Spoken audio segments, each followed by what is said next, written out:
ঘাটে সারি সারি নোঙর করা মাছ ধরার ট্রলার। ৫৮ দিনের নিষেধাজ্ঞায় জেলেরা কেউ বুনছেন জাল, আবার কেউ ব্যস্ত ট্রলার মেরামতে। পিরোজপুর মৎস্য অবতরণ কেন্দ্রে নেই কোলাহল, নেই মাছ বেচা কেনার ব্যস্ততা।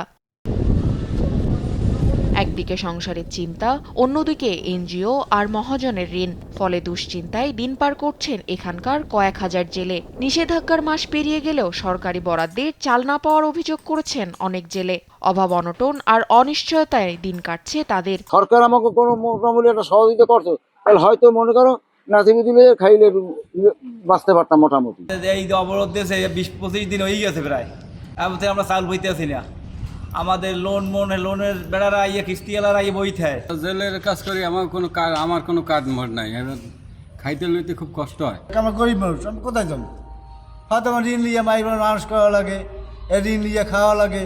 সরকারে দেয় ৫০ কেজি চাল, বাকি ৭০ কেজি চাল দেয়, পাইনি আমরা খাবো কি? তবে মৎস্য অধিদপ্তর জানায় প্রায় ৪১৭ মেট্রিক টন চাল জেলেদের মাঝে বিতরণ করা হয়েছে। পিরোজপুর জেলায় ৫,৩৯৩ জন সমুদ্রগামী জেলে ৪১৭.০৪ মেট্রিক টন চাল বিতরণ করা হয়েছে, যাতে পরিবার প্রতি ৭৭.৩৩ কেজি চাল তারা পেতে পারে।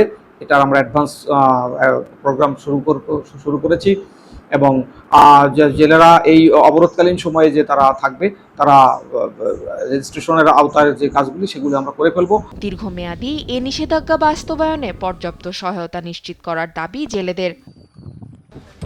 তাসফিয়া ইসলাম, নিউজ ডেস্ক, দেশ টিভি।